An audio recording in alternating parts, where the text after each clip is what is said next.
Hello friends, Prajapati Arpita back to my ચેનલમાં તમારું હાર્દિક સ્વાગત છે। આજે આપણે બનાવીશું ભજીયા ડુંગળીના। તો એની માટે મેં ડુંગળી લઈ લીધી છે। ડુંગળી હું આ કટરમાં કટ કરી નાખીશ।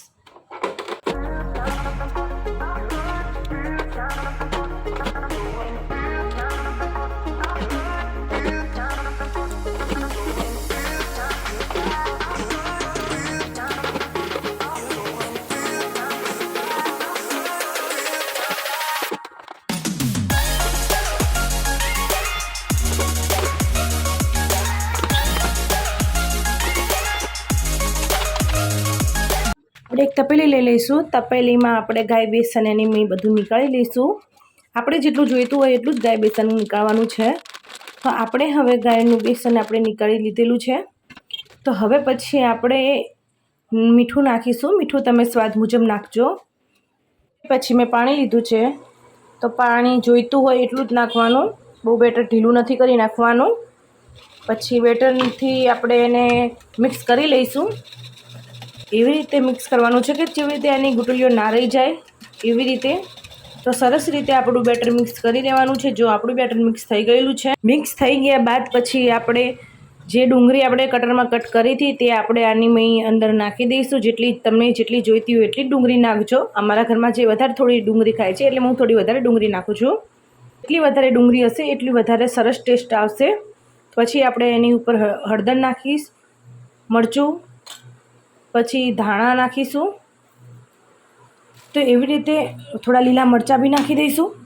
તો લીલા મરચાં નાખ્યા બાદ પછી આપણે એને મિક્સ કરી લઈશું આપણા હાથેથી। અને મિક્સ કરવાનું આપણે એક જ પદ્ધતિ, આપણે એક જ સ્ટાઇલમાં શીખવાનું છે કે એને એક જ સ્ટાઇલમાં ફેરવવાનું છે। ઘડીક આમ ઘડીક તેમ એમ નથી ફેરવવાનું, એક જ સાઇઝમાં ફેરવવાનું છે। તો આપણું બેટર મિક્સ થઈ ગયું છે।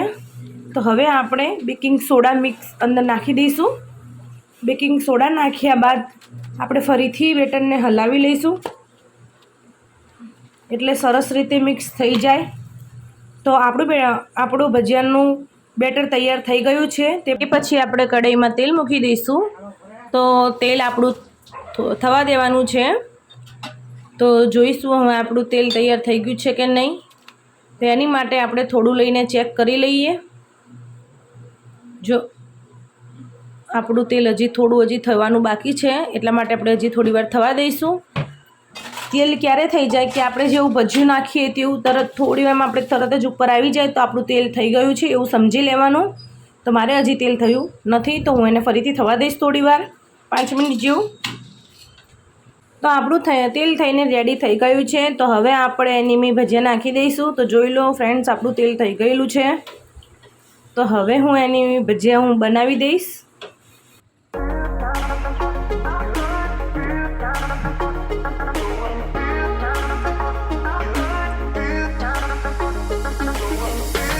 તો પછી આપણે ભજીયા આવી રીતે હલાવતા રહીશું કારણ કે આપણા ભજીયા સરસ ક્રિસ્પી સરસ થઈ જાય એટલા માટે।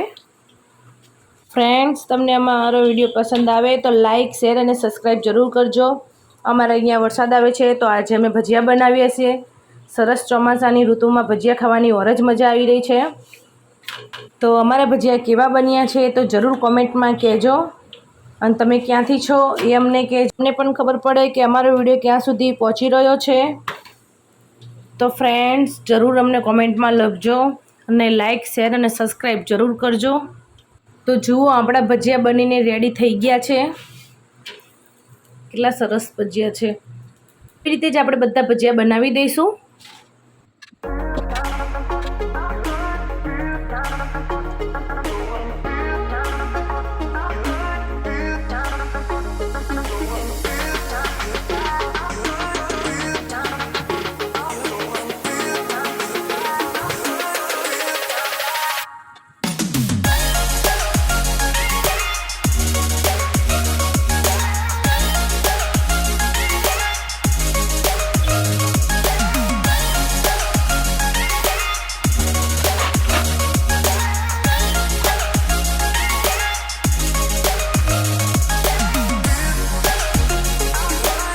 આપણા ભજીયા મેં થોડા 2 ઘણ જેટલા મેં તરી દીધા છે।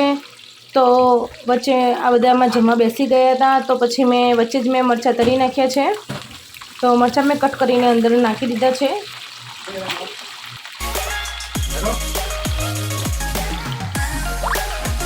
તો જોઈ શકો છો ફ્રેન્ડ્સ કે આપણા મરચાં તરાઈ ગયા છે. મેં ડાયરેક્ટ હલવાઈની જેમ જ મેં તરી નાખ્યા છે.